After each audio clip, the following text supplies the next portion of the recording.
request everyone to be seated? Thank you. And first things first, can we have all the phones on silent, please? I better check mine.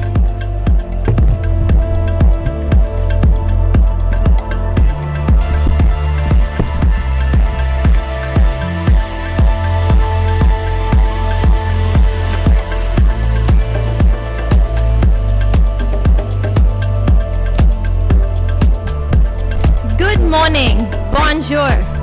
It's so good to see you here today on a Tuesday morning. Well, I do still see some sleepy faces. I, Dr. Tanya Nijhavan, welcome all of you here on behalf of YFlow Delhi.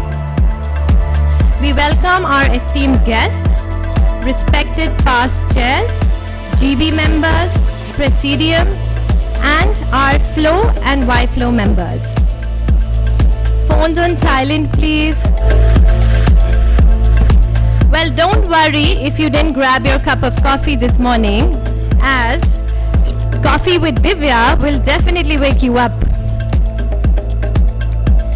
I would like to start this morning with a lovely quote. The greatest challenge in breaking free from stereotypes is not changing others' perceptions, but changing our own. So let's gear up for today's event, because she can break stereotypes. Well, thank you. So I would like to start and open the room for some questions. Has anybody here recently broken some stereotype? We would all love to hear about it. Please raise your hands. Okay, still sleepy. So I'll tell you mine. So just 2 days back, I opened my medical center. I'm a dentist. And I called a friend. She called me. She's like, what are you wearing today? And I was like, I want to wear a dress. So she's like, but why? You're a doctor. And, for people to see you in a dress. So I was like, you know what? I will definitely wear my dress now, because we need to break this image about doctors. Why can't we just be normal people? So if they see me at a party in a dress, will they misjudge? So yeah, that's mine.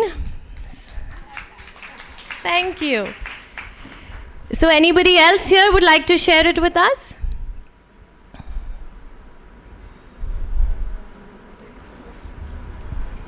Come on, guys.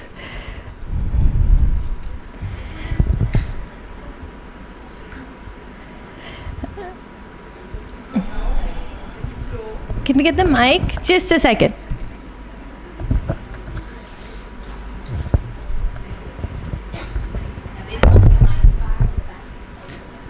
So now we in Flow have started an initiative on policy advocacy. So we are trying to break the stereotype that women cannot be involved in creating policies. And I hope each one of you can join us in this initiative, in breaking the stereotypes. And in your industry, you all can contribute what are the pain points of your industry. You all can write back to us and give us recommendations on how those pain points can be addressed. That will be a major way in breaking the stereotypes for us. Thanks. Wow, that's very impressive. Thank you so much. I think this deserves a large round of applause, guys. So now I shouldn't waste more time, because as you can see, I love being here. So I would love to invite YFlow committee member Neha Joshi to come and introduce our guest.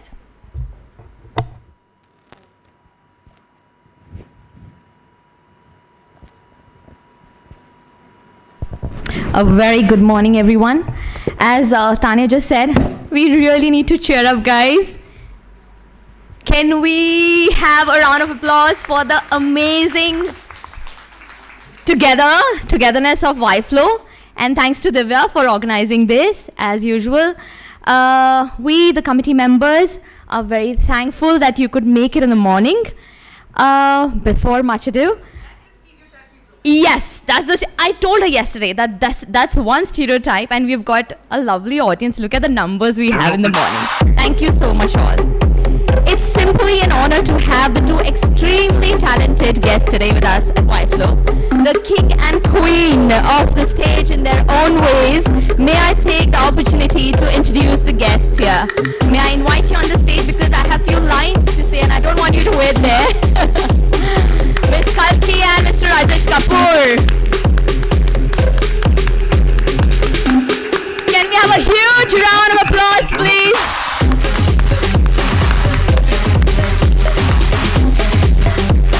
He wanted us to detect the truth as Byomkesh Bakshi and wanted to find his mother's truth in Zubeda. For the youngsters, they know him as Pandit Jawaharlal Nehru from the acclaimed Rocket Boys. I remember as a child, I considered you, sir, the most intelligent man ever. With that man with the gold watch in his pocket and the man walking on the... broken now. No, it's not broken. I still really love you. And him who won a National Film Award for the Best Actor. He's fondly called as Chameleon by Shyam Benegal, if I'm right, for the the ease of wearing the character that he does always. Sir, one of the most versatile stage actors of India, Mr. Rajit Kapur. He has also entertained us for 4 decades and his skill spans from theatre and cinema to OTT. So considering breaking the stereotypes, he has done that by choosing unconventional characters and of course prioritizing theatre over cinema. Thank you, sir. Okay, now coming to our next guest. If the Hindi film industry was a bunch of cocktails, she's the one definitely with the margarita with a straw. An actor, a writer, an immensely talented poet, a stage baby who's now a mother, she's one who has beautifully balanced independent and commercial cinema in her career. Received awards as National Film Award, Filmfare Award, Order of Arts, Letters, and by the French government. Kalki has always broken stereotypes. In one of her interviews, she said, "I have been typecast every time, but you are only as old as your film. It's my job to break that stereotype and choose the right script to change your image." Am I right? Not only in her work, but even in fashion, she's known as the queen of experimental fashion. She stood for the causes like gender equality, LGBT, eco-friendly lifestyle, and many others. Her poem, "I'm okay, everything is fine, everything is under control," has moved many, including me. Her fantastic work in movies like Devdi, Shaitan, Zindagi Na Milegi Dobara, of course, Ye Jawani Hai Diwani, Ribbon, my personal favorite, and her masterful act as Faiza, which we all are watching, I think, now in Maiden Heaven. We can't wait to see what's more she brings up in the future. Without further ado, I very delightfully welcome Miss Kalki Koechlin. Now may I invite our super dynamic, always smiling chairperson, Whiteflow, Miss Divya Jain. Can you start the show? Thank you. A very good morning to Whiteflow Delhi and Flow Delhi. Thank you so much for being here. The first stereotype that we've broken is that women cannot be on time early in the morning. So can we give ourselves a large round of applause? Again, the other stereotype that I want to break today is that, and we just decided this in the boardroom, is this will not be a talk and I will not be moderating it. We want this to be a discussion. We have 2 mics in the audience. And Rajit and Kalki will be asking the questions, just FYI. So get ready, guys. Yeah. We're coming to shoot at you. No, the thing was, it's more important for us to make it interactive so that you are involved. It's not just about coming and talking to you. It's, I think, about us talking together. That's more important. So I will just spark, petrol ki tanki bolte hain mujhe kabhi kabhi ghar pe. So I will just spark the discussion with some food for thought. And I look forward to taking this discussion and really having a meaningful talk and some takeaways on what stereotypes are. What are these stereotypes that we may be allowed to box ourselves in, and how we can break them with our thoughts, with our actions, and most importantly, with discussions like these. Kalki and Rajit and the entire crew, they are here for the release of Kalki's film, After a While, which is Goldfish. We will be showing its trailer and we will be talking about it and that topic again, which is something that's breaking a stereotype. But before we really get into a discussion about that, about the subject, just to spark this off, yesterday, Neha just spoke about I'm not okay, right? Kalki, you've, and I'm just starting that off because it's a room full of mothers, young mothers, old mothers, and I think, this is something that is very dear to our hearts. We see you as a figure of power, of glamour, running movies, but how is it like being a young mom? How has it been, working for your movie? How is it leaving your daughter and being here? And do you really have it all? So what's that stereotype that is, and what can we break there? So, for me, I'm okay, I'm not okay, I'm okay, is really about this generation of moms which are somehow supposed to be doing everything like a super mom, We're supposed to be handling the work, career, as well as handling the domestic front perfectly. And it's just too much for a human being to take. And I've felt that at times. And I think the world still has a lot of catching up to do in terms of, equal paternity leave or subsidies for mothers so that they can find the right kind of help, because we don't live in a village anymore. And, we need to have community around us. We need to have support. Sometimes you can't have your extended family around. So how do we make that a more community-oriented thing? So I think the society still has a lot of catching up to do. But in the meantime, I think what we can do is talk about how, this is not just a blissful, beautiful experience of bringing up a child. It's also making really hard decisions. It's also being honest with your kid. I think one of the biggest learnings I had was actually during Goldfish. I shot this when my baby was still with me and I was breastfeeding her. So I had to take her with me on shoot to London. And it was very difficult because it was the day before shoot. We'd been there for 10 days quarantining because it was the second lockdown. And she just wouldn't let go of me. Because she had me, because of COVID, she had me 24/7. I was, always there for her. And suddenly Mama was going away and she couldn't understand it. And she was grabbing onto me like a koala bear, crying, not letting me go, not going with the nanny. And then I had like a proper sit-down adult chat with her. And I said, listen, I really want to do this film. I haven't done a film in 2 years, and I'm dying to do this film. But I need your help. And listen, I'm always going to be here every morning and every night for you. I'll be here for you. But in between, you got to go with Nanny Manda. And within 10 minutes, she fell asleep. The next morning, she said, Mama, where's Nanny Manda? And she went with her. So it was a huge learning for me to realize that we don't need to mollycoddle our children, even at a young age. We can speak to them about our real desires and our real fears and explain to them, that I want you to be part of this world that I'm in. And the other thing I've learned is that kids are not going to do what you tell them to do. They're going to do what they see you doing. So if they see an empowered woman, an independent woman, they will become an empowered child, an independent child. So I think it's very important that we make the decisions for ourselves and then be an example for our children.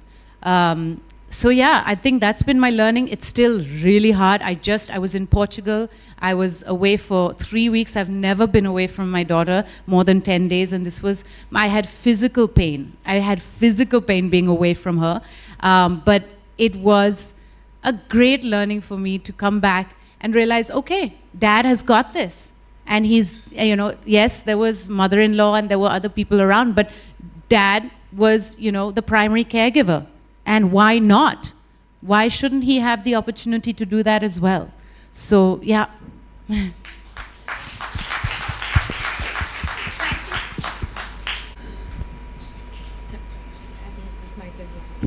Hello. Yeah, I really resonate with that, and I'd love to ask the audience, how many of us actually ask for help? Like, with a show of hands, how many of us actually ask the men or the boys? And or what our about all the other super moms who are here, super women? You need that help and support. Isn't it important for you to seek it rather than wallow and suppress, your feelings? Yes, absolutely. Absolutely. Yeah. And also, what is this thing about, can I help? No, you can raise the child. Like, when men come into the room and say, how can I help? No, that's part of the problem. The problem, I feel, is that we are doing the management job. If we were in an office, we'd be getting a very good salary for managing the, how to get through the week. So I was still getting questions like, where is the medicine box for my daughter? And I'm still getting questions. I'm like, you manage the house. You figure out where, that's part of the job. So it's not about how can you help. It's how are you raising the child? I think we need to give that That's what we need to know from one of you, maybe. Come on, one of you super moms. How do you handle it? What do you do? Please, let's... I just want to say that this is unfair. Our husbands aren't here. The husbands are not here. That's true. Okay. We're preaching to the converted, actually. Yeah. But one of the things I definitely feel is that we, I get scared leaving my daughter with my husband. I'm like, he doesn't know how to brush her hair properly. He doesn't know how to dress her properly. But so what? Let him do it wrong. He'll learn. That's the thing. We also, feel this need to kind of control it, right? So that has been a big learning for me to be like, okay, he'll do it in a different way. She has some funky hairstyles to school. It's okay. So come on, let's hear it from one of you. How do you handle it? How do you there's a manage hand at the back. Yes. Piche, Can someone get her Do we mic? have the mic there, please? Right at the back, the lady. Thank you. Yeah, if you stand up, that would make it easier for us to spot you. Rajit, So in that's the meantime, you're an unmarried man. Yes. Tell me about your kitchen. Yeah, we were just talking about it. I have people walk into my kitchen and say, oh, it seems like there's a woman's touch here. And I said, no, it's just me. How come your kitchen is so clean? I said, why should it not be? I am like that. I like my kitchen clean. I come home at 2 in the morning, and if I could find myself actually wiping the counters at 2 in the morning. I am like that. So why should it be a woman's prerogative to look after the kitchen or keep the kitchen clean? Certain women Again, should I'm stay throwing that away. question at you. Hi, I am CA Poonam. This is my first event with FICCI Please today. keep the mic closer to... yes. Hi, I am Poonam, Poonam Singhal. This is my first event here together with FICCI. So it's lovely to be here. Speaking one thing prior, it was a discussion key, what you did different from stereotype. So I'm a chartered accountant. We generally go in seminars talking about financials and that related. So when I was on my way, this is my first event, so it was like, अच्छा तुम्हारा कोई seminar है? मैं कहा, it's not a seminar. It is something different from that, different from stereotype. So apart that, this weekend I have my Sam tour, leaving my kids behind with husband. So when I was counseling my kids, so they were like, पापा को please समझा देना कि perfectly नहीं करवाएंगे manage, वो टोकते हैं ये कर लो वो कर लो वो कर लो, प्लीज़ मम्मा आपके जैसे मैनेज कर ले पापा हमें. Thank you so much. Anybody else? I mean, how do you handle it with your husband or your spouse? I mean, There's your a question partner. over here. Yes. Hi, I'm Ankita and I'm a mom of twin boys. So my babies were premature when they were born, and over the years I've learned to ask for help. I built communities for moms and mom entrepreneurs to help each other, but more and less we feel my husband has really taken a step up as a parent, and we both feel that we are full-time parents and we are full-time working, because there are days where my kids know that it's a mommy day out kind of day, and my husband takes over completely. Usually Saturdays he completely takes over from handling kitchen, giving directions to the cook, and then doing laundry, putting machine, and then taking kids out to a mall or a shopping day out. And this we've learned together as a couple, because first year I didn't know how to take help, and I was just exhausted, frustrated, and depressed. And over the years we realized that it's a relationship that we have to both make it work, and especially with twins, you always need hands.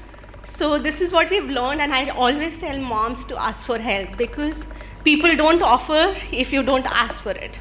I have a question for you. Yeah.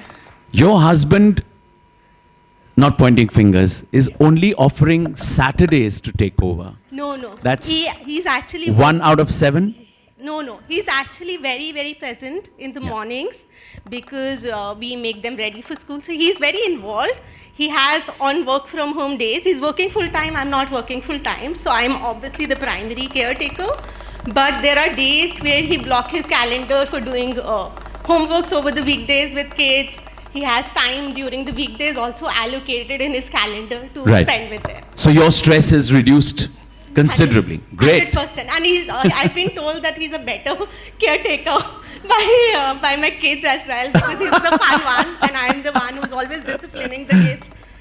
I just want to say, if you have twins, my goodness, just respect. Respect! One of them falls asleep, the other one wakes up. I mean, yeah, wow. It's hard work. I've seen a friend with twins and wow. Yeah, so just respect. So would love to throw someone in the middle. Sorry. In fact, you know, maybe the two mics can keep moving. So the prepare एक यहाँ for पे ले आइए और एक इस तरफ. दूसरा वाला third question के लिए ready रखिए. That way we'll just keep going like dominoes. Who? Hi. So I'm a young mom, and my husband's been very hands-on from the beginning. I have a daughter who's going to be 2 now, and he was thrilled we are having a daughter. So everything from doing diapers to night duty came very naturally to him. And the first few months, everybody loved saying, "Oh my God, he does the diapers. Oh my God, he wakes, he's up at night. Oh my God, he wakes up in the morning.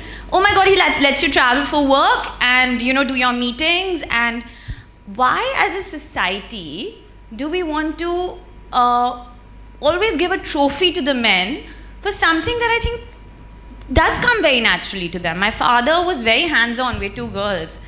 And he could do everything my mom did.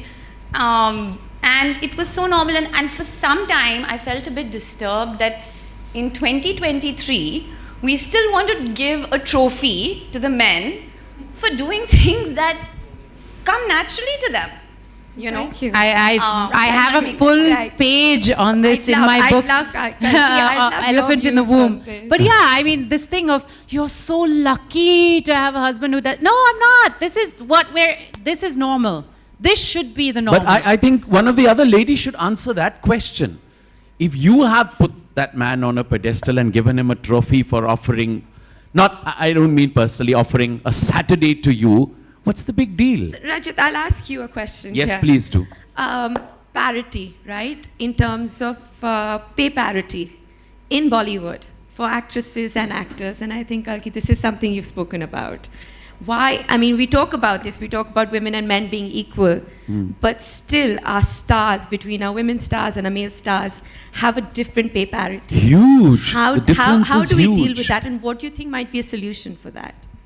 I don't know whether there's a straightforward solution, but I think people are now becoming aware. She's spoken about it.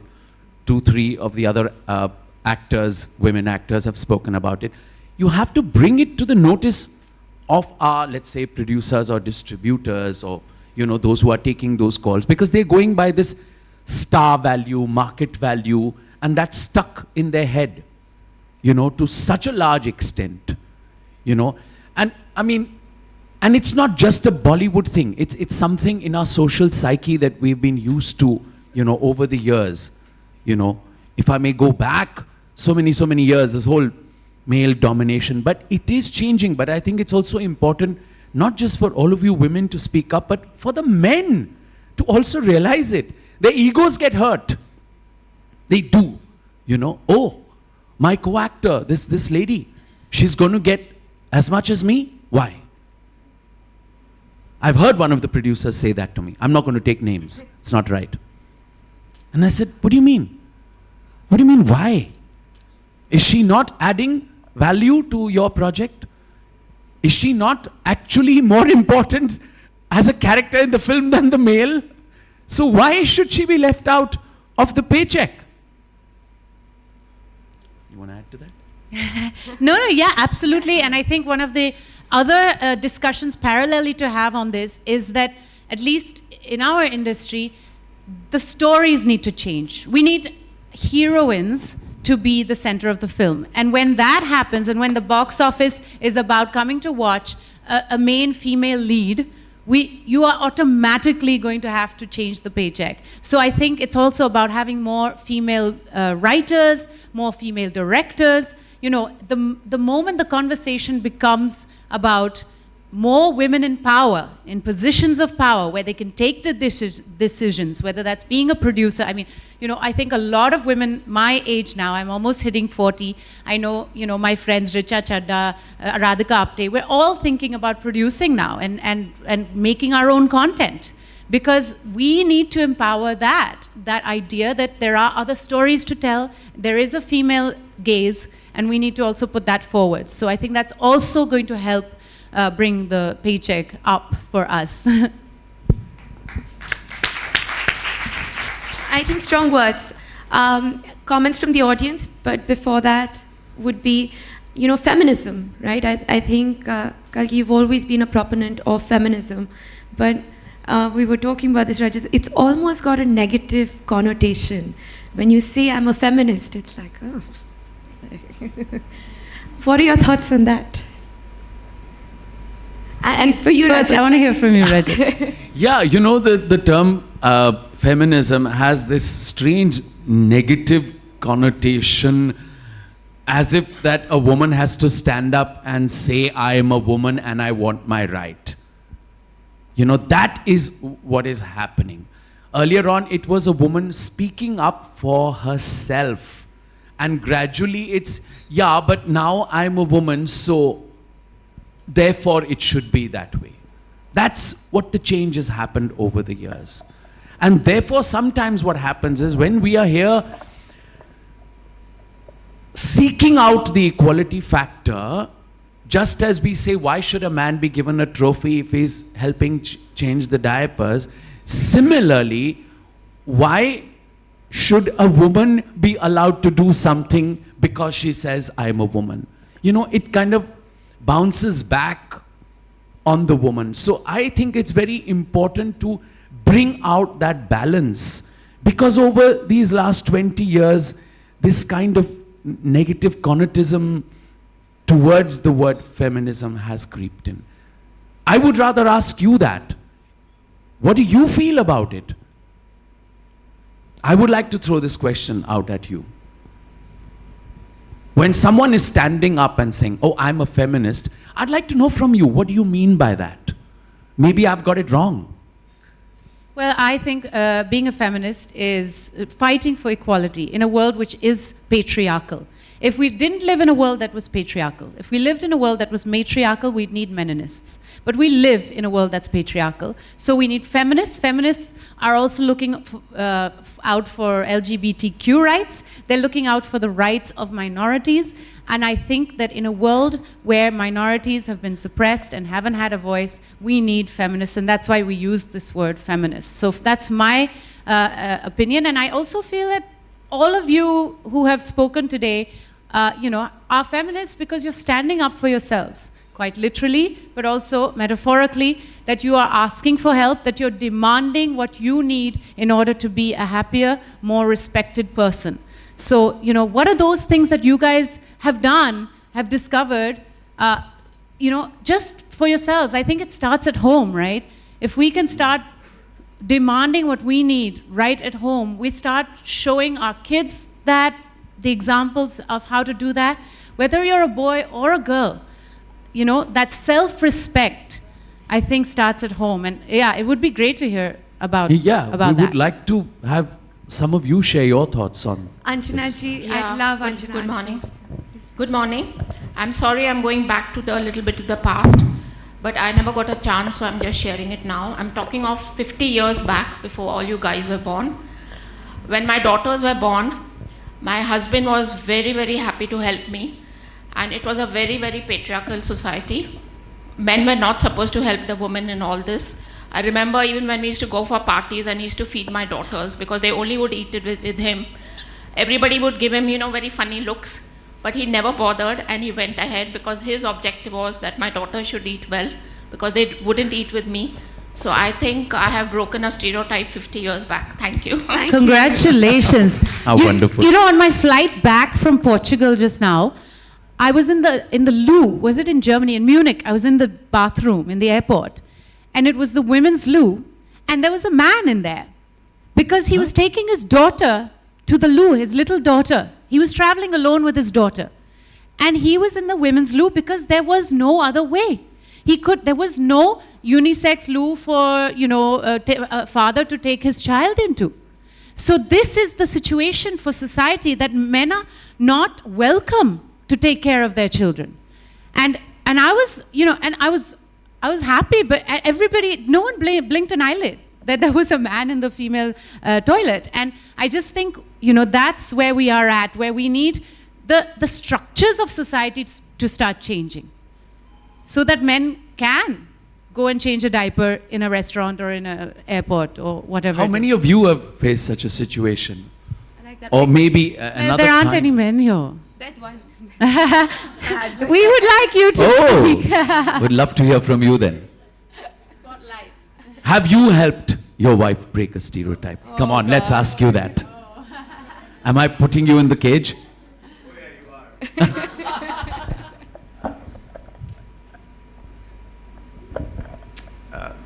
Sorry, so going back to the question of have I helped? Nope. I don't think so. I mean, look, she's sitting up there. She's obviously broken stereotypes. And going back to that point, actually, the lady who's said there, that you're so lucky, you've got a guy in your life helping you do this or allowing you to do this. People have actually told me that, oh, you're such Allowing? that you're allowing your wife to do this. My And I'm God. like, I'm not.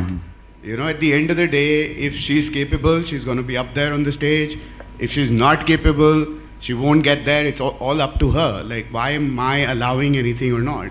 So at the end of the day, I'm not allowing her to break any stereotypes. I think she's breaking them on her own. And That's a nice way I to put am just there to enjoy what she's up to, basically. Brownie That's my role. points.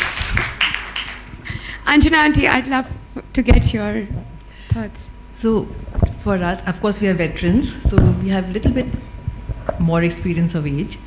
So for me, feminism is just a word, and it's a very blurred kind of a line here. It's more about male bashing nowadays. That's how it's viewed. You have to be a feminist. What Kalki was saying, that you have to fight for your own rights. There I agree that you have to. It's a bigger struggle for women, but like the pay parity, it's actually a problem of the male mindset, I feel. So, and by the way, Rajit, the best chefs in the world are men. So, the stereotype that I can argue on that anyway. Okay. The stereotype I broke was very long ago, when my children are, my first and last child are 17 years apart. So that was one stereotype, because you don't really care what people are thinking. That's important, because I learned that I shouldn't expect, because that gives grief, and don't pander to expectation. And the second stereotype I broke was in 2008, when I went for my adult education to London. And I loved it so much that I decided to do my entire year. So I finished in 2014. I did it in four like installments. And we were in a multi-generational joint family, 4-generational. My father-in-law lived with us, and he was nearly 90.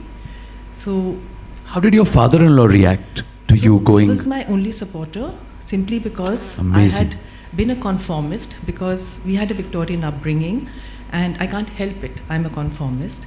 So I live in a certain way and when my thinking goes in a certain way, conflict is very important to me. I cannot live with conflict. So I try to make everybody happy, but I realize that everybody is not going to be happy. So my husband was not very keen that I go. The first time my daughter manipulated him to send me because she was in London and she needed me, so there was some manipulation there. Anyway, I landed up and I took mileage points of my father, my mother, my entire family, and I would come back in between in a Y-class fare with mileage points so that I could at least be allowed to go. I had to stay 2 hours away from London because that was a family. My father-in-law said, हाँ हाँ बाहर रह जाओ तो ठीक है. And he supported me, and I did my entire year, and I graduated from London University.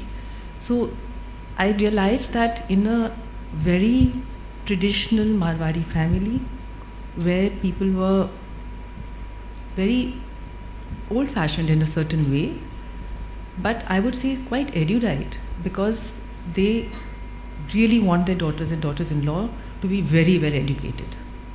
So that was the key, and my father-in-law trusted me. So being a conformist helped, because I was genuinely loving from my heart. I think there was some honesty in my care and my love that he allowed me to go 3 months at a stretch each year. So I thought that that's something people should do what they want to do, but there's a way. You don't have to, you have to be what you are. For me, with conflict, living with conflict was not okay for me. Some people it's fine. So I feel that people should be able to do what they want to do, but in a very graceful manner. How wonderful. You are an example of making it happen. And hats off to your father-in-law too. One has to admit. I mean, really, God bless him. Breaking stereotypes because she can. Sorry, I just want to say something really quick. I wanted to just touch upon this point of feminism and the earlier topic that we were talking about. I think feminism is owning your own power. And I think in the household, we talked about asking for help. Parenting is a two-person job, especially if you had the child with another person. If you decided to do it on your own, then, incredible. That's also a possibility. But if you did, have a child with somebody, then it's a two-person job. And I don't think that means you should be asking for help. I think that means it's understood that they're doing part of the job. So that's why I don't ask. The other thing I learned after becoming a mom was to stop saying thank you for those things. Like if my husband changed a diaper, I don't say thank you. If he stayed home, I don't say thank you. Because he's the dad. That's wonderful. Yeah, otherwise the other person thinks it's a favor, right? Absolutely. And I think that's the power. So if you own your own power in whatever way that is, small or big, that's feminism. That's a wonderful way of putting it. And also owning your own feminism, power, I think, is so different for so many people. I was having an argument with a friend after watching Queen, and they said that's not a feminist movie. Please, she's coming from this type of family. What is so feminist about what she does? And I was like, look at from where to where. You're coming from a background where you from a lower middle class background. Your parents are expecting certain things from you, and suddenly you break off and go off on a holiday by yourself. Now, that might not be a big deal for someone privileged like me who gets to do that. But everybody has a different form that they have to take on depending on their context. And I think that's what we forget. That standing up for yourself can be very different from me and very different from the lady who might be waitressing here or whatever. So I think we need to keep that in mind, that it's contextual and that we need to stand up for whatever we need to stand up for in our environment. And the key word is equality, which she mentioned, when you first spoke about it. Because it's to understand that and to empower yourself with that sense of equality, if I may frame it. So I'll throw out another stereotype. I'm having too much fun doing this, obviously. And Rajit, this is for you. You have gone from Doordarshan. I remember coming back from school, and that would literally be the only thing that ever came on TV. But you moved from Doordarshan to cable TV, to the movies, to theatre, and now OTT. And so, you've traversed over decades, and you've moved from one medium to the other. And there is this thought of ageism, right? That, this is something you can do, this is something you can't do. I just turned 40, it's like, ab to ye allowed nahi Really? hai, I right? think I'm 6, even now. My mother has to keep telling me, reminding me, you're not 20, you're not 20. So tell me, how have you transformed? How have you constantly upskilled? Is there a skill that you have to keep up? And, which is your favorite? And how do you feel now being in OTT and doing something like Goldfish? How is it different from when you started Let me off? put it differently. Firstly, I've never allowed myself to limit myself. It's always sky is the limit. So, theatre, film, television, OTT, whatever the kind of platform or medium it may be, has never been a barrier for me. Yes, my base is and always has been and probably will be the theatre because of the kind of discipline and magic that it allows in a live interaction, and the way it stretches an actor and enhances his or her powers of concentration and focus. That's what theatre has given me and will continue to give me, and I think that speaks a lot for actors who continuously go back to the stage. So in my mind, really, I haven't really broken a stereotype because that's who I am. I'm always going against a rule.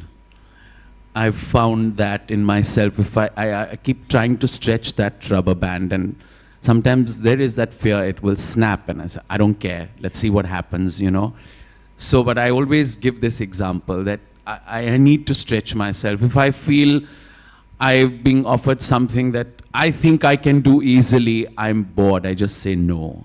I don't want to do this, and they say, why? Because I can do it easily. So it has to engage me in some way that I spend a few sleepless nights to think, how the hell am I going to do this? Then it excites me. So maybe I think very strangely.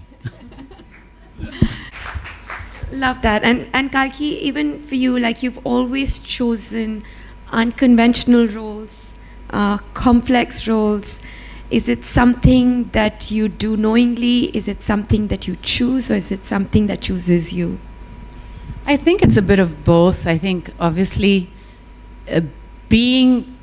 having the background that I have, I'm French, born in Pondicherry, grew up speaking Tamil and French as my main languages in a small village called Periyamudalya Chavadi, and I just, I was born with all these contradictions. So I grew up, I went to a very missionary, good Christian school, boarding school in Ooty, but my parents were Aurobindo devotees. So I just grew up with those contradictions, that diversity, and I thought that was normal. And I'm really grateful that I had all of that. But, of course, because of that, certain kinds of roles came my way. And I just tried to own them. I tried to make them as real as possible. And I think, that's, at the end of the day, you are just bringing life to something which is already written on paper. So what I always do is I sense it. When I read something, you have a butterfly in your stomach, you have something, that's the sensation. When I get that sensation, I know this is something I want to do. When I feel it in my stomach, there's no other way to put it. It's very guttural. And then it's about, making it truthful, making it real. I think all of us have all the emotions already inside us. We are screwed up inside. And it's just about how we hone that, how we understand our internal monologues and put it out there. So, yeah. Actually, listening to our inner voice, I'd love to open this to the audience. Are there instances that your upbringing, conventional, unconventional, has helped you make unconventional choices? So, Yes, ma'am. Hi. So when we talk about making unconventional choices, I feel like when you were talking about standing up for your own, right? Back in the days when you did that, you would also be called like a rebellious child because you were doing something that's not a norm or something that's not okay with a lot of people around you or the community. So I feel like when in today's day and age, when we call that feminism, back in the days it would be called as being a rebel or just being stubborn, not listening to people or to your parents or just the community. So now that you mentioned it and it got me thinking, I feel like I've broken my own share of stereotypes by being a rebel according to my parents. But when we talk about stereotypes, I would really like to highlight that there are times when you feel you've been brought up in a certain way and you feel like anything that's happening around you is okay because that's the normal you've seen, that's the normal for you. So when I got married and my husband would do the bed, I had absolutely no problem because when I was growing up, my dad would tie my shoelaces. He was the one who would wake up and drop us to school. He would be the one who would make breakfast. It wasn't my mom who woke up. She would, in fact, sleep till 10 a.m. because she'd had a long night. And my dad would wake us up, ensure that we're all ready for school. So when he would do these things, it was quite normal. So I felt like there's nothing new. And he's been also brought up in an environment where his parents are okay. But if I told someone else that, they would be like, oh my God, he's doing so much for you. So I feel like it's not us as women who kind of put their husbands on a pedestal, but it's the society in general, or the people around you who don't understand this parity. Because they will be like, oh my God, your husband's doing so much for you. If he's unwell, I ensure I take care of him. So when I'm unwell, if he's cooking food for me, I don't understand how that's not okay, or that's something special that he's done for me. That's quite normal. So I just want to add to this, I guess. There's a place also for vulnerability. And I think sometimes, we're so headstrong like this as a couple. And there is a place to be like, you know what? I'm scared. I'm tired. I don't want to do it. You can be honest with your partner. That's one of the beauties of love. And when you do that, you allow the other person to be vulnerable. And men often are not allowed to be vulnerable. They've been taught that they have to be the strong one, that they have to take care of everything, or, the finances or the house, or be macho, all those, stereotypes. So I just mean that when both parties allow for vulnerability, you make space for the other person to say, I'm also scared. I also don't know how to take care of a child. And, and that is the beginning of conversation. So, sometimes it's just about being genuine to the moment. It's just how, like I was saying with my daughter, that I had to tell her that I really wanted to do this film. I didn't have to tell her that, oh my God, I'm such a happy, strong mother and I'm going to be here for you. No, I'm vulnerable. I want something. Can you help me? Can we work together? And I think that we forget that as people, as families, we need to do that. We need to do it with our parents, we need to do it with our children, we need to do it with our partners. I think that's also a really important part. Thank you. Can I sorry. So I just want to end by saying, Kalki, you've literally put words to my thoughts, and because of the session today, I realized that there are so many stereotypes that are very small in nature, but we don't tend to realize that all of us are just breaking it every day, on everyday basis or every minute. But this is really great to just understand your own thoughts and kind of put it in words. So thank you. Thank you. Divya, I will just segue into the movie Goldfish that you've been working on, and I love that because it's again about is it a stereotype or is it something that we don't really want to talk about, which is mental health. It deals with the subject of dementia. It deals with the relationship of a mother and a daughter, and of that vulnerability, and how you've actually then used friendship to talk about it. But I'd love your thoughts on it. What made you choose it, and what's the one message that you truly took away and you'd like us to take away from that? Firstly, to just give you a little brief about Goldfish. Essentially, it's a relationship film, a mother and daughter, to be as specific and brief. Yes, dementia is the undercurrent, because that is the kind of parallel running, but essentially it's dealing human interaction, dealing with each other on a day-to-day basis with such a close, vulnerable relationship of a mother and daughter. And I don't know whether specifically, because it's not giving a specific message, it's just allowing us, a subject like that, a film like that, is allowing us to look at ourselves and see where we could or can be sensitive, aware and empathetic towards ourselves and those around us who are dealing with, I hate to use the word mental health, to be honest with you.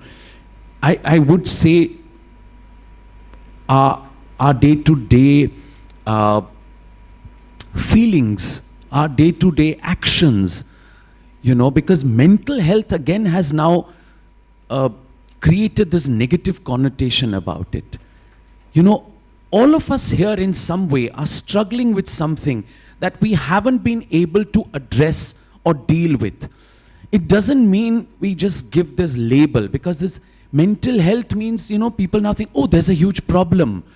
Means I need to get medication, or I need to address it to a doctor. It's much more than that. You don't need a doctor sometimes. It's sometimes that you have to understand what your partner, what your parent, what your spouse or your child is going through. What is it that they are suppressing? What is it that they cannot talk about? And it involves all of us in our day-to-day lives. That's the way I would put it. Also, why did you do the film, Rajit? Oh, Kalki is asking me, why did I do the film? But Because Kalki was in it. We've never worked together. That's true. This is the first time many that times we wanted to work together and we haven't. I have been following her work, of course, and this just happened. But the credit for that has to be given to the co-writer and the director of the film, Pushan Kriplani. I did his first film called Threshold with Neena Gupta, which was a wonderful experience. And while he was writing this film, he was telling me all about it. So I knew the process. I knew his co-writer because Argya Lahiri, the co-writer, had dealt with his father who was, who went through a long period of dementia. So I was totally aware of what was happening in the screenplay. And of course, Pushan had made it very clear that this particular character was written for me and I have to play it. So actually, I didn't have a choice. But still, it was important for me, not merely as an actor, but as a human being, to be a part of this project. Because this character doesn't really come under the crossfire. But, sometimes there is that silent healing touch. Sometimes you feel the presence of someone in your life who may not be your family member, but is there to support you, not necessarily actively, but you feel that person's presence in your life, and that if something goes wrong or if you need help, you can always reach out. It's that kind of character. Thank you. Yeah. So for me, Goldfish is one of those gold mine films that you get once in a while. Really beautiful written script, really well thought out, very real, genuine. And I think it has so many layers. It's about, of course, mother-daughter relationship. It's about dementia. But underneath it all, it's about, forgiveness, human, interactions, being in the moment, because that's all we have. And it has this incredible ability to weave joy and grief together. Because these are not linear things. When I'll take a simple, light-hearted example. When my dog died, Kiara, I didn't cry. I mean, she died, it was a shock, oh my God, and we buried her and didn't think about it for a long time. And 2 weeks later, I was cutting cucumbers And I burst into tears because she used to eat the ends of the cucumbers. I used to cut, and you know, the two rounded ends, those she loved eating. And suddenly I didn't know what to do with my cucumber ends. And I was crying into my cucumber. And it was funny and sad at the same time. But that's how life is. We have joy and grief weaved together. And that has been done so beautifully in this film. And yeah, it's really a special film. Thank you, and we look forward to seeing it. I had a brief glimpse, but I think all of us need to find ourselves a show and find it. You know, Ted Lasso very famously said that the happiest animal is actually a goldfish. It has a 10-second memory. So, yeah, they're always in the present, fully in the present. So being in the present, I'm going to ask Rajni to join me. She has a few fun questions for you. In the present, she wants to do I'm going to let Rajni take this up. Please come.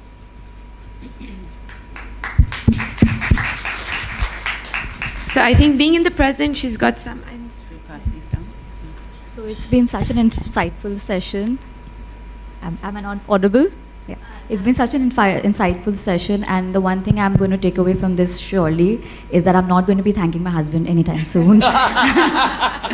So on a lighter note, I have some few questions which would be fun. So let me begin. If not an actor, what would you be? Teacher. Maybe a psychiatrist. I can see that. One song that is stuck in your head. The song that is stuck in my head is from our film. It's been playing in my head right through the night. Tere mere ishq ka kissa abhi bana nahi. Mine is actually a song called Goldfish. If I was a goldfish, which has nothing to do with our film, but because of the word goldfish, I've been singing it. Yeah, it's a lovely song. Just for that, we're going to play it for you. What? If I was a goldfish? Yeah? Oh, tere mere. Okay. Yes, let's hear the song from the film. Why did you find the song so fast?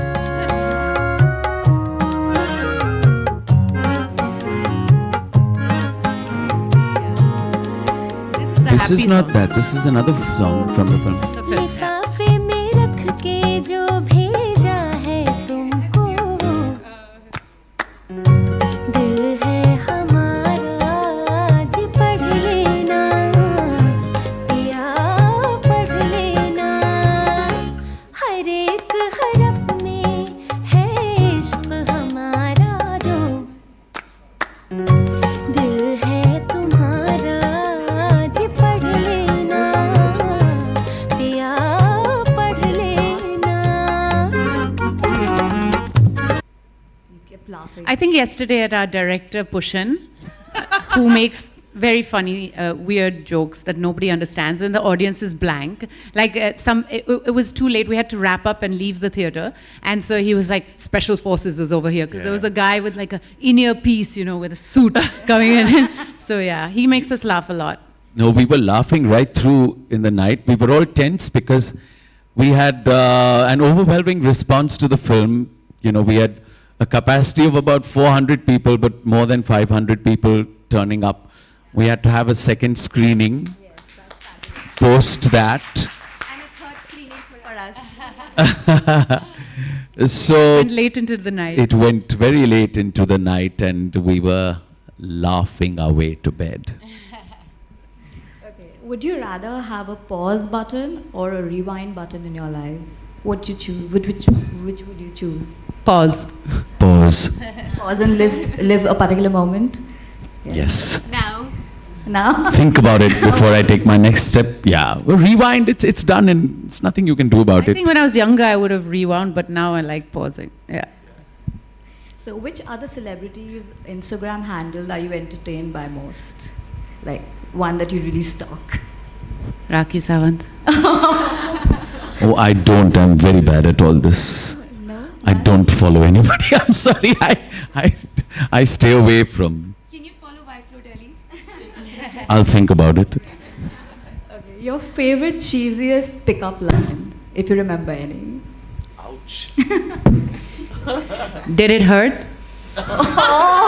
When you fell from heaven? Oh dear. That's a very good one. I have to really think back. My God. The cheesiest. Huh? Cheesiest. It has to be cheesiest. That's why. Otherwise, they're very mundane. Any favorite pickup line? Any favorite pickup line? The one very common one, which one has to look in. Are you free tomorrow? I find I have to think very hard to figure it out whether it's a pickup line or not. Okay. What's the strangest food you've ever tried and liked it? Strangest. Snail. By mistake in China. By mistake. Yeah, we didn't know what it was. It was snail and earthworm something, and we just had it because we thought it was with noodles and something. It was dark. वो खाने के बाद पता चला उसने क्या खिलाया हमें. Yeah, I did a bike trip through the northeast, so I ate lots of strange things like eel and snails and God knows what all I had.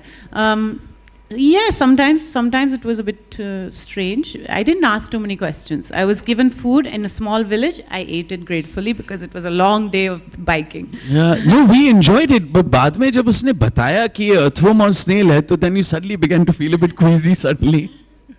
Okay, one book that you would recommend everyone should read.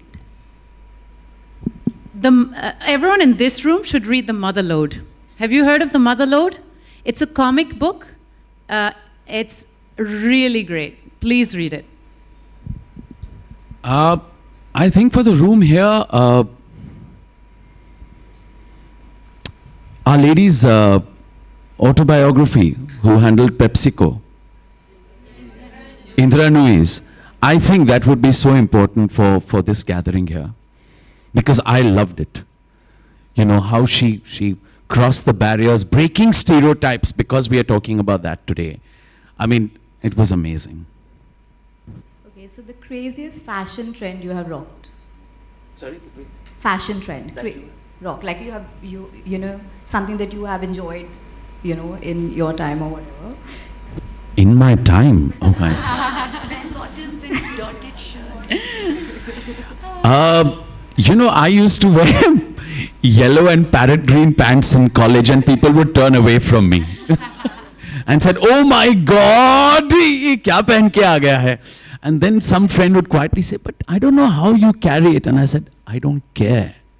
I feel good.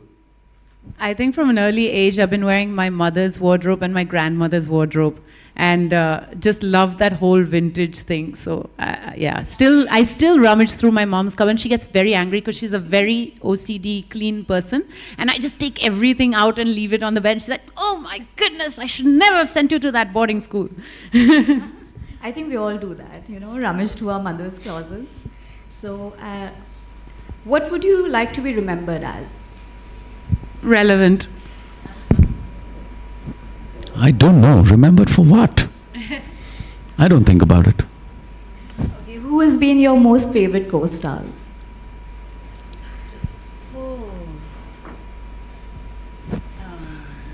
You know, I would have to say my colleague Shanaz Patel, but the reason being that we've been performing together for more than 30 years, and therefore the kind of trust that is there with somebody whom you've known and worked with for 30 years is unparalleled. Similarly, not for 30 years, more like 6-7 years, is Jim Saab. You know, we've worked in theatre, we've worked in films, and there's an ease between us when we work. There's a sort of bouncing off each other, and then Ranbir Kapoor just for fun. I'm going to pick up one last question, and then I'll ask Sana on stage to get the producer and director. You know, the theme for our year is Because She Can. It started off as a theme. It's now a movement. It's about you know, women and just our internal voice telling us what we can, we can't do, and essentially believing in the thought of Because She Can. So I'd love to ask you, what does Because She Can mean for you? Rajit, every she has a he. So what does Because She Can mean for you?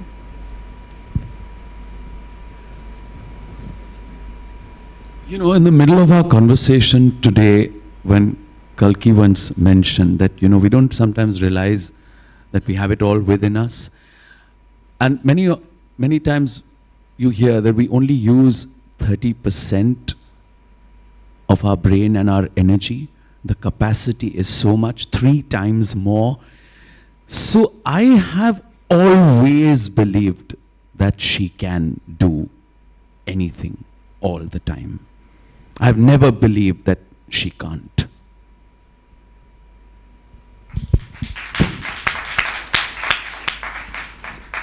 I think just, yeah, jumping from that is when I gave birth, I realized we really can. We really can. You really can go that much further than you realize. And Now yeah. that's something for a man where I have to say he can't. Not yet, not yet. Not yet, I know. You never know. You know that... You have printed food now. Did you hear somebody sent me a message saying printed male food? seahorses get pregnant? Did you know that? Oh, really? Yes. I must find out about this and become a seahorse. Oh wow, can we have Sana on stage? We'd love to invite the producer and director and say a few words. In the meanwhile, in the audience, Jayanti Auntie, would you like, or Smriti, would you like to talk a few words about breaking stereotypes of because she can, or anything that you'd want to add to the Q&A?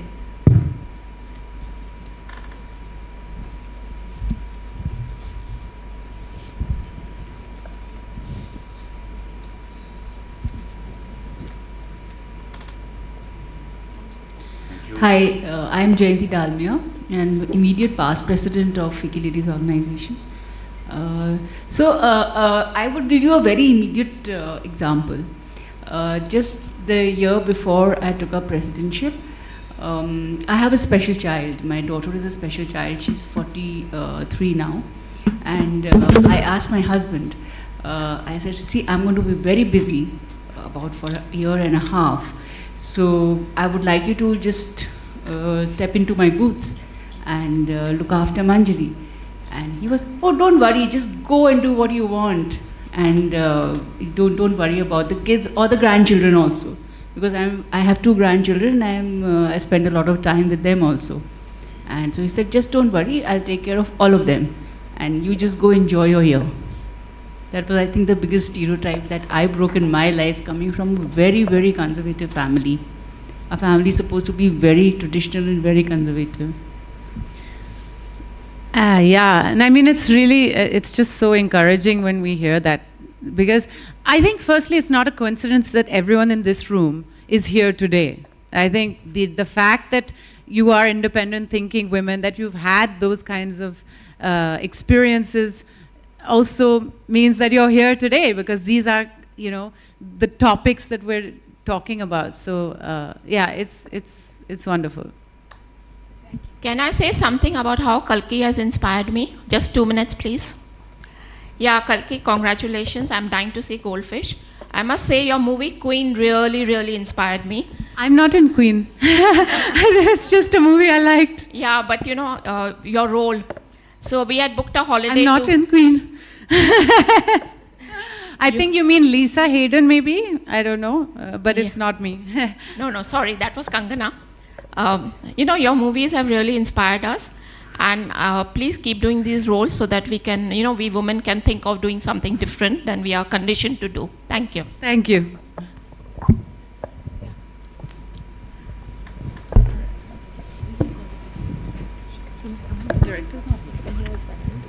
The director's not here, only the producer. Amit, come now.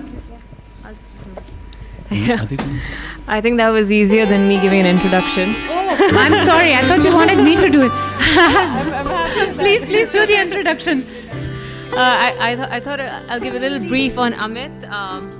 Amit is an alumni of DU. He is currently president and CEO of Atlanta-based indirect tax automation company called Saras. I hope I'm saying that correct. He's also founding partner and CTO of New York-based forensic auditing, a company called Surveillance.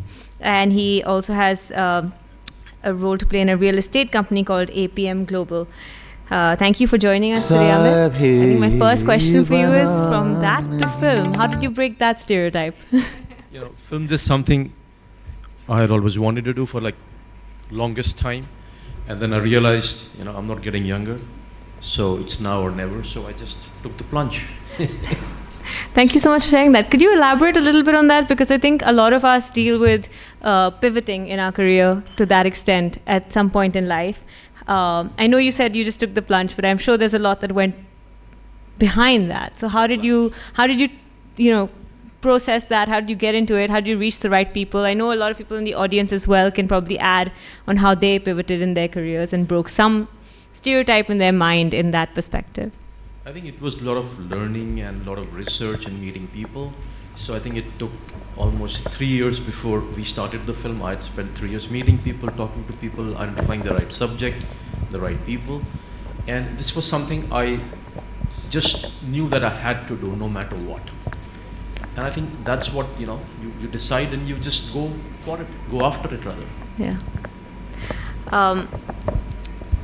Why this particular movie? Did it resonate with you on some personal level, or did you like the actors? Yeah.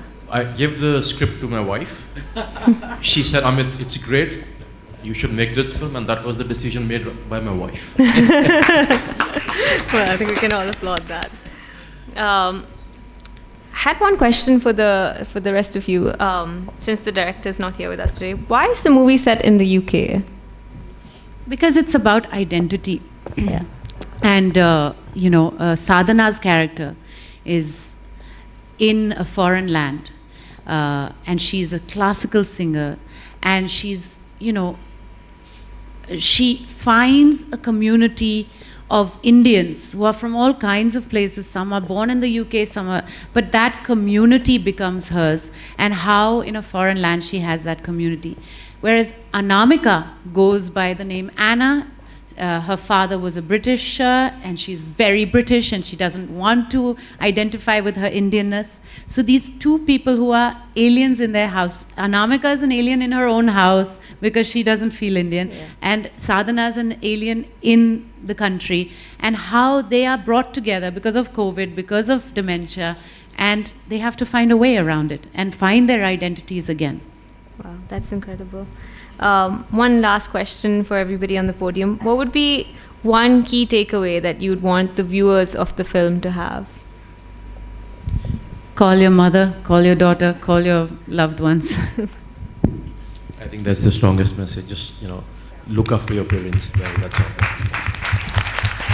I think be sensitive to those around you who may be going through dementia or Alzheimer's or whatever it is. It's very strange, but we shot the film over 2 years ago, but having been part of the film helped me dealing with my father before he passed away this year. So I think being aware, being sensitive, that's what for me. All right, thank you so much. And now let's all have a look at the trailer of the movie so we understand how powerful the acting in this film was. Thank you.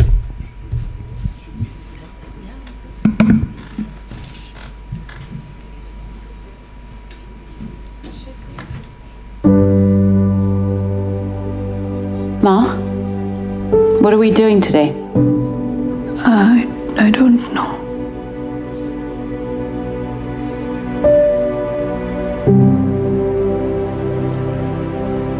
You're thinking of care home, no? Yeah. Wait. Oh, I can't. Just 3 months. No care home, and after that I won't say anything. I'm going to need a carer soon. You'll have to sign for that. And then? Then you can take my ashes to Haridwar or just courier them. Ma, what are you doing? BBC 4 recording. Bhul gayi kya? One sec, is this that Aaj Ka Sangeet recording? Yes. Ma, that's not today, it's tomorrow. She's not herself. I need to see it, that she recognizes what happened. Is this why you came? I came because you set the house on fire. You came rushing back because you're almost out of money.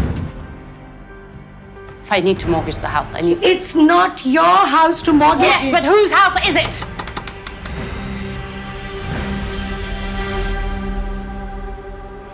What was in there? The goldfish. चंदा से छुप के मोहे बुला. If you make a choice, it is yours, even if you don't want it. She should be allowed to live in this house as long as she can. I'll take this one. Why? Because you like the other one, no? Going because it's the best thing for you and for me. We are going because it's the best thing for you and for me.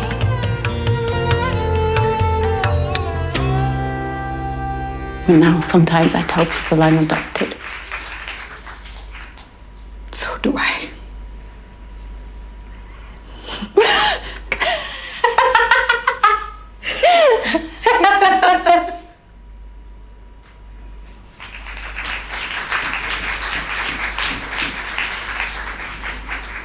The release date has moved to 1st September now, so it's not 25th August. It's not that. Thank you so much, sir. Thank you so much for today. And तेरे मेरे इश्क का किस्सा भी बना नहीं मैं ही Good afternoon, everyone. The essence of all beautiful things is gratitude. And this morning could not have been better, as we just heard such a powerful conversation on how to break these stereotypes with none other than the lady Kalki herself and Rajit, who has set the examples for all of us over the years. On behalf of Byfellow and our committee members, we would like to thank all our guests, our respected past chairs, our GB members, Presidium, all the Flow and Byfellow members, Divya Jain, our chairperson, for organizing such a great event. And I hope we all have a lot to take back home and think about it. Before we close the event, we would like to give an eco certificate to all our guests, and that eco certificate is all about where we plant trees on behalf of you, because we as an organization have been working for the environment. And to do the honors, we would like to call upon our past president Flo, Jayanti Dalmia ji, and Divya for Kalki, please.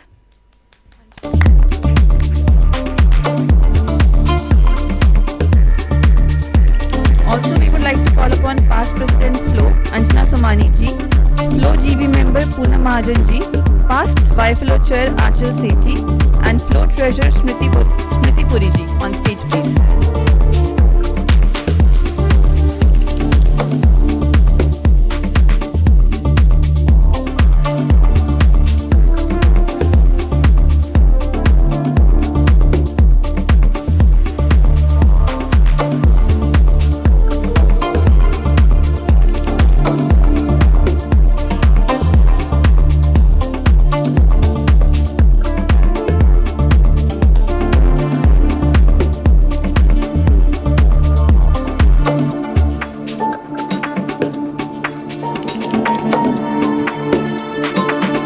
Can we have a round of applause, please?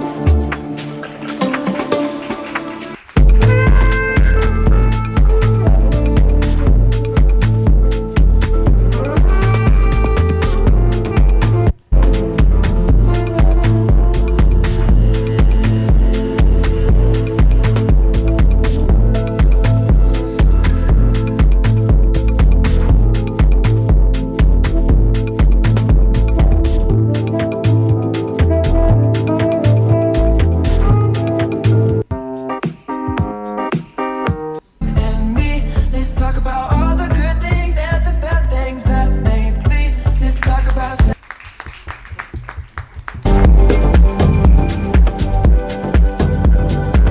Also, Amit, please come.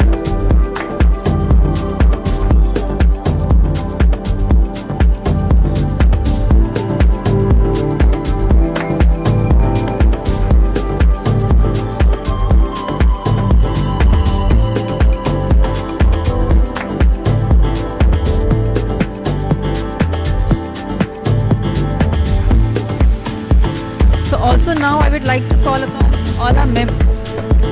We'll just have a group picture on stage with all our past presidents and CB members.